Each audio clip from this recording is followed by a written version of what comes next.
Sir medical के बारे में भी गाइड करें, जैसे नॉकिंग नी, कैरिंग एंकल, टी थाइज, मीन अगर बिफोर टेस्ट इस पर काम किया जाए सके और अगर कोई प्रॉब्लम हो तो पहले ही ठीक करने की कोशिश की जाए।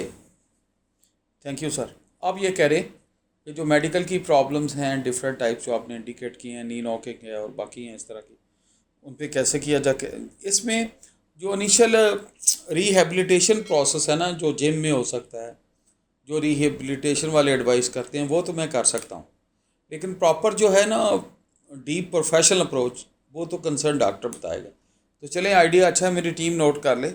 इस पे हम डिफरेंट जो मेजर प्रॉब्लम्स हैं जो रिहैब प्रोग्राम में हो सकती हैं वो उस पर हम गाइड कर देंगे हस्बे तौफीक, जितना नॉलेज हमारे पास हो। मेरा अल्लाह आपको हमेशा कामयाब करे। Best of luck. Next is किसी ने कमेंट दिया हुआ है, army needs physical fitness only, आई गैस। नहीं, यू गैस रॉन्ग, और ख़ुद ही गैस करके घर नहीं बैठ जाते।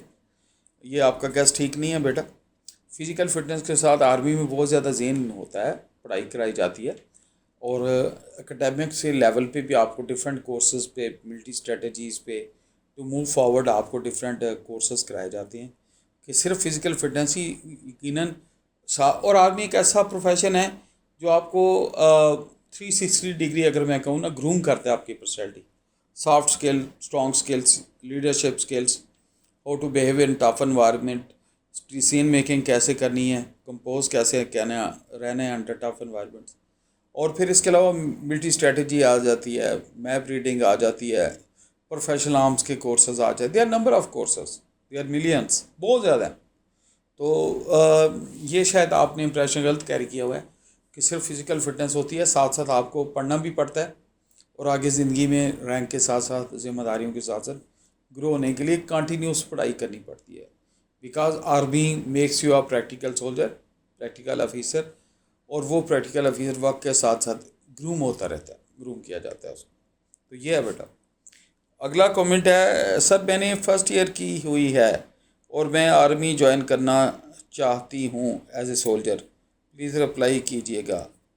चाहती हूँ तो ये तो एज ए सोल्जर तो आर्मी में कोई नहीं आता, लड़कियाँ आजकल नहीं हैं, तो मुझे नहीं पता आपने ये किस तरह जेन बना लिया। तो सोल्जर के सिंपल प्लेन सोल्जर्स पे लेडीज़ नहीं आ रही बेटा। गर्ल्स के इंडक्शन या तो एफएनएस में है या प्रोफेशनल डिग्रीज़ में है, like doctor, like engineer, like दूसरी जो वो डिफ़ाइन करते हैं। तो एज ए सोल्जर मेरा ख्याल है आप ज्वाइन नहीं कर सकते। हाँ, एफएनएस वाली एजुकेशन अगर आप कंप्लीट कर सकें तो आप उधर भी जा सकती हैं। ये है, थोड़ा मैं जवाब दूंगा आपको गाइडलाइन के तौर पर। नेक्स्ट इज, सर प्लीज़ बताएं कि जीटीपी के लिए आईएसएसबी की कॉल्स कब आ रही हैं।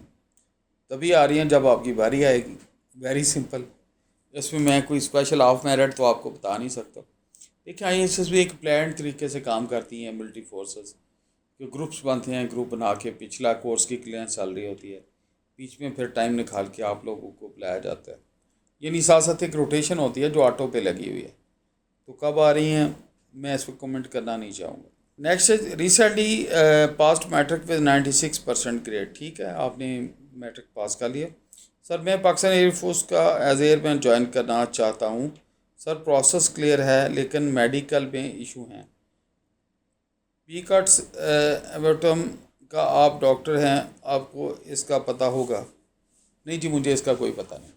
ये आप मेडिकल डॉक्टर से या एमबीबीएस डॉक्टर से प्लीज़ पूछिएगा।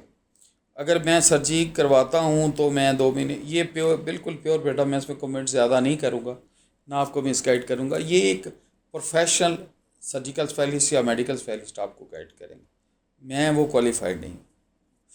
अपनी हार मानने में कोई उज़र नहीं होना चाहिए, मेरे पास ये नॉलेज नहीं है जो आप पूछ रहे हैं, क्योंकि ये प्योर मेडिकल का है ना, हेल्थ इशू पे है ये सारा। अगला क्वेश्चन, अस्सलाम वालेकुम सर, एलसीसी की कैंडिडेट के लिए मेडिकल फिटनेस की क्या रिक्वायरमेंट्स होती हैं प्लीज़। बहुत सिंपल, जो एक फिट बंदे को होनी चाहिए और जो सिस्टम ने डिफाइड की हुई हैं वही रिक्वायरमेंट्स होती हैं। तो थैंक यू वेरी मच। मेरा और आपका अल्लाह हामी नासिर। Thank you.